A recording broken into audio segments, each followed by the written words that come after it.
Het jy al ooit stilgestaan en dink aan daai onsigbare krag wat jou foon laat werk, wat jou motor aan die gang hou en ja, selfs jou oggendkoffie moontlik maak? Wel, vandag duik ons presies in daardie wêreld in. Kom ons lig die engine kap van ons digitale lewens 'n bietjie op en kyk na daai een ding wat alles laat tik: sagtware. Maar voor ons dit diep raak, kom ons maak dit eers persoonlik. Dink gou-gou aan jou oggend tot nou toe. Daai wekker-app wat jou wakker gemaak het, die weer-app wat gesê het of jy 'n baadjie moet gryp, miskien die nuus of sosiale media-app waardeur jy geblaai het terwyl die ketel kook. Jy sien, jy's reeds kniediep in die wêreld van sagware. En die dag het skaars begin. So, wat presies is hierdie sagtware waarvan almal praat? Wel, dink so daaraan. As jou blinknuwe skootrekenaar die liggaam is, die hardware, die spiere en bene, dan is die sagtware die brein.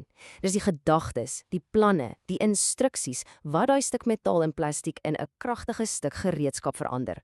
Sonder daai brein is jou diermasjien basies net 'n baie fancy deurstopper. Goed, nou dat ons weet wat dit is, kom ons kyk 'n bietjie na hoe ons dit elke dag gebruik. Die beste manier om hieroor te dink, is om jou programme en apps te sien as 'n digitale gereedskapskis. Elke oggend maak jy daai kus oop en vir elke taak wat voorlê, of dit nou groot of klein is daar 'n spesifieke stuk gereedskap wat perfek is vir die job. Nou, die heel eerste keuse van die dag is eintlik 'n strategiese een. Werk ons in die wolk of werk ons op vaste grond? Gaan ons met 'n webgebaseerde app soos Office 365 wat ons die vryheid gee om van enige rekenaar af aan te gaan solank daar internet is, of kies ons die rou spoed en krag van 'n program wat direk op ons masjien geïnstalleer is, een wat werk selfs al is die wifi af? Dis daai klassieke stryd, buigsaamheid teenoor pure krag. So, ons denkbeeldige karakter begin die werksdag. Die eerste instrument wat uit die gereedskapskis kom, is die een wat ons almal ken en liefhet, of soms haat, die woordverwerker. Dis jou digitale skoonbladsy, die plek waardeur mekaar gedagtes en idees gevorm word tot sinvolle verslae, belangrike e-posse of, wie weet, dalk die eerste hoofstuk van 'n boek. Maar woorde alleen kan nie die hele storie vertel nie? Daai verslag het syfers nodig, harde data. En daarvoor gryp ons karakter na 'n ander baie kragtige instrument, die sigblad. Dis hier waar die magie met getalle gebeur. Ry vir ry, kolom vir kolom, word rou data omskep in insigte. Skielik sien jy tendense en patrone raak wat heeltemal vir die blote oog weggesteek was. Maar wat gebeur as jy nie net met 'n paar 100 ry data werk nie, maar met duisende of selfs miljoene? Dis waar die goeie ou sigblad begin swet. Dan het jy die swaar geskit nodig. En dit, my vriende, is 'n databasis. Dink daaraan as 'n reuse digitale argief, spesifiek ontwerp om massiewe hoeveelhede inligting te hanteer en jou te laat vind presies wat jy soek in 'n oogvink.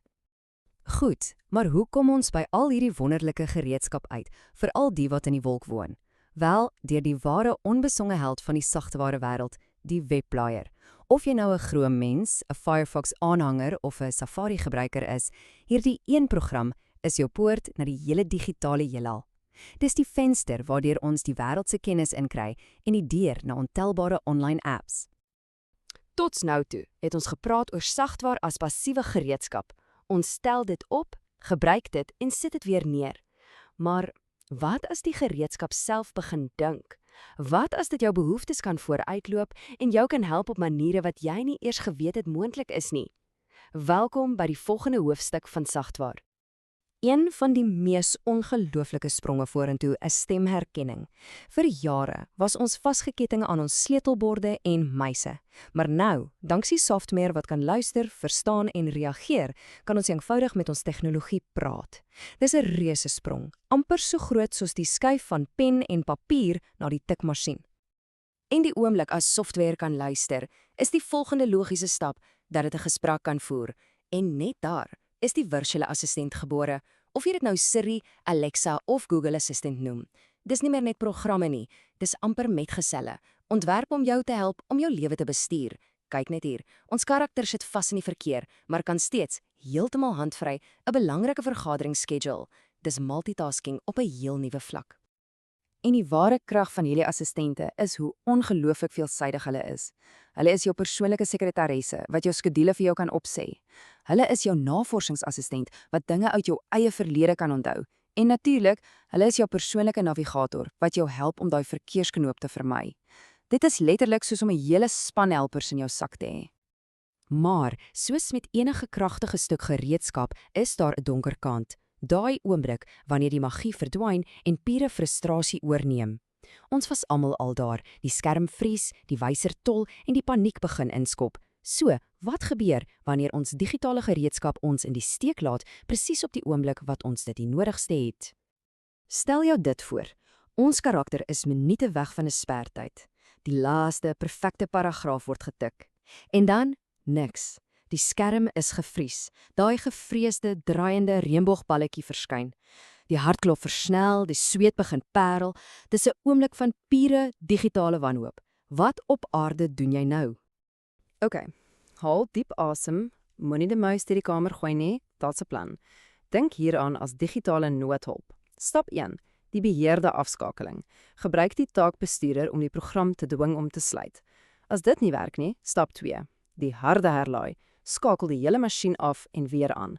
Stap 3, isoleer die probleem. Maak nie dat een program oop om te sien of iets anders daarmee bots. En laastens, die heel belangrikste stap, maak doodseker jou sagtware is op datum. Maar hoekom vries programme in die eerste plek? Die antwoord is bugs, klein onverwagte foutjies in die miljoene reëlskode wat 'n program opmaak.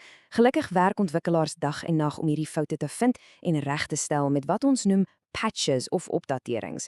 Dis presies hoekom dit so krities is om daai opdaterings te doen. Om 'n sagtware opdatering te ignoreer is presies soos om die check engine liggie in jou motor te ignoreer. Jy mag dalk vir 'n rukkie wegkom daarmee, maar op die ou einde gaan jy iewers langs die pad gaan staan. Probleme met sagware gaan egter nie net oor foute en programme wat vries nie. Soms is die probleem dieper, dis in die ontwerp self. Wat is die verskil tussen 'n program wat net reg voel en een wat jou laat voel jy probeer 'n wiskundeprobleem in 'n donker kamer oplos? Die antwoord, soos ons hier kan sien, is gebruikergesentreerde ontwerp. Goeie ontwerp is intuïtief, dit lei jou. Slegte ontwerp is verwarrend, dit laat jou verdwaal. So, wat is die kenmerke van werklik goeie sagtwareontwerp? Wel, dis die goed wat jy amper nie eers raak sien nie, want dit voel net reg. Die teks is duidelik en maklik om te lees, knoppies en funksies is presies wat jou brein vir jou sê hulle moet wees. Kleur en uitleg help jou oog, dit val dit nie aan nie. Op die ou end gaan goeie ontwerp nie oor die sagtware nie, dit gaan oor jou, die gebruiker. Dit plaas jou behoeftes eerste en kom uit jou pad uit sodat jy kan fokus op wat jy eintlik wil doen. En so, terwyl ons hierdie reis deur die wêreld van sagtware afsluit, wil ek jou met een laaste gedagte los. Vra jouself af, is die sagtware wat jy elke dag gebruik blote hulpmiddel of is dit besig om jou te transformeer? Help dit jou net om 'n taak af te handel of verander dit fundamenteel die manier waarop jy werk, dink en skep? Want dit is die ware belofte van wonderlike sagtware, nie net om ons te help doen wat ons reeds doen nie, maar om die grense van wat ons gedink het moontlik is, heeltemal te verskuif. Dink 'n bietjie daaroor die volgende keer as jy jou digitale gereedskapskis oopmaak.